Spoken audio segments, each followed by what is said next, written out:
भारी आंखों से एकदम जागा और जागते ही मुझे एहसास हुआ कि मैं अपने कमरे में नहीं था। बिस्तर बहुत छोटा था, चादर का कपड़ा बहुत ही खराब क्वालिटी का था, जबकि तकिया बड़ा सख्त था। तभी मैंने उस छोटे से बिस्तर के दोनों किनारों पर दो छोटे लोहे के सलाखों को देखा तो मुझे याद आया कि मैं अस्पताल में था। मैंने हल्के से दुखी होकर आह भरी। 3 दिन पहले सीढ़ियों से फिसलने की वजह से मैं हॉस्पिटल में था।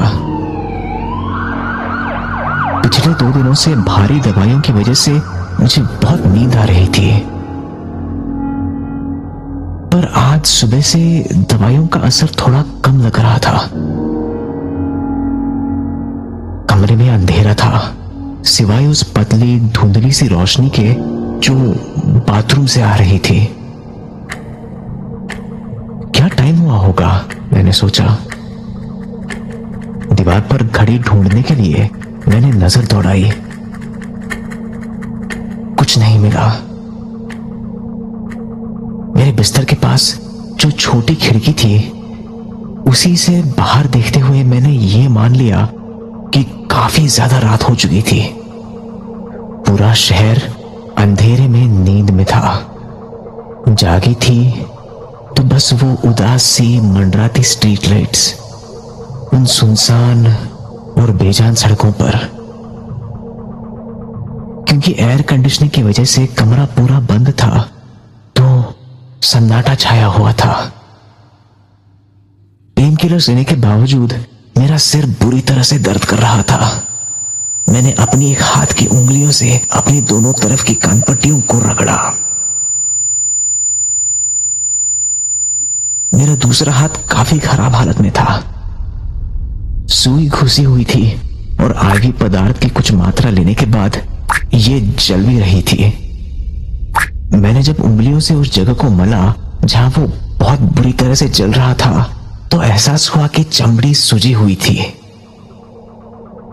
ये वैसे ही फीलिंग थी जो तब होती है जब आप किसी लंबी नींद से उठते हैं और आपका दिमाग कुछ पुरानी फिजूल बकवास बातों से भरा होता है।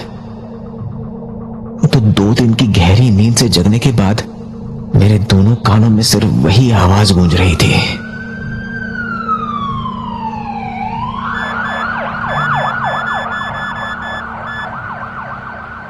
एम्बुलेंस की सायरन, डॉक्टर्स की बातें, नर्स की बकबक और भी बहुत कुछ। ये सारी बातें मेरे दिमाग के अंदर उथल पुथल कर रही थी और मेरे कानों में गूंज रही थी। मुझे चक्कर से आ रहे थे। तब मुझे लगा जैसे कोई मेरे कानों में फुसफुसा रहा है। क्या ये मेरा एक वहम था या सच में कोई धीमे से बड़बड़ा रहा था, या सिर्फ इसलिए लग रहा था क्योंकि मेरा दिमाग घूम रहा था। मैंने ध्यान लगाकर सुनने की कोशिश की। कुछ नहीं है। ये सोचकर थोड़ा आराम की सांस ली और तभी किसी ने आह भरी। एक ठंडी सी कंपकपी मेरे पूरे बदन में दौड़ गई। ये सब क्या हो रहा है? ये दवाइयों की वजह से हो रहा था या मैं आधी नींद में था? मेरा सिर का दर्द बढ़ता ही जा रहा था। मैं कितनी देर के लिए वैसे अवस्था में था मुझे पता नहीं।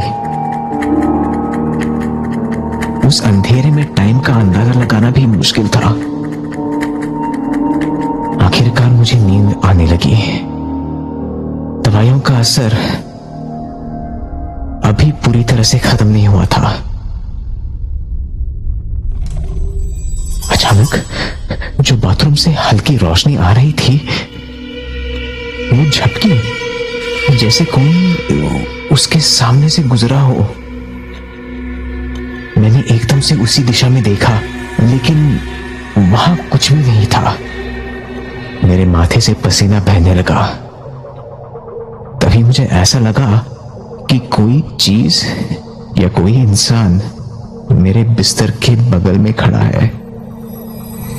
मैंने अपनी सांस रोक ली और सोचा कि मैं लाइट ऑन कर दूं, पर वो स्विच मेरे बिस्तर से काफी दूर था और मैं इतना डर गया था कि हिल भी नहीं पा रहा था।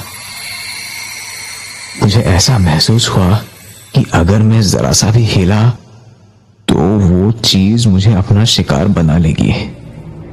तभी मेरा पैर किसी ने दबोच लिया। मैंने तुरंत अपना पैर वापस खींच लिया। घबरा कर मैंने नर्स का कॉल बटन दबाया। जल्दी से नर्स अंदर आई और उसने रूम की लाइट ऑन कर दी। कमरे की उस तेज रोशनी ने जैसे मुझे अंधा सा कर दिया। पर जब मैंने देखा कि रूम में नर्स और मेरे अलावा कोई भी नहीं है तो मैंने राहत की सांस ली। अरे, तुम अब भी जाग रहे हो? कुछ चाहिए? उसने पूछा। मैं शर्मा गया। मैं ये नहीं कहना चाहता था कि मैंने उसे बुलाया क्योंकि मैं डर गया था। ओह, ये सुई की वजह से मुझे सूजन हो रही है। मैंने जल्दी से कुछ बहाना बनाने की कोशिश की। चिंता मत करो, हम कल ही इसे बदल देंगे, उसने मुस्कुराते हुए कहा। उसकी लाल गाढ़ी लिपस्टिक फ्लोरोसेंट लैंप के नीचे चमक रही थी।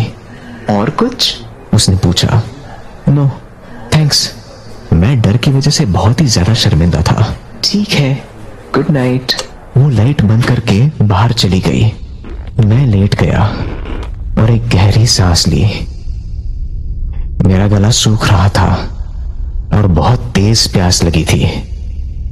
मैंने टेबल पर पानी का गिलास लेने की कोशिश की। बीच में ही मेरा हाथ किसी और हाथ ने पकड़ लिया।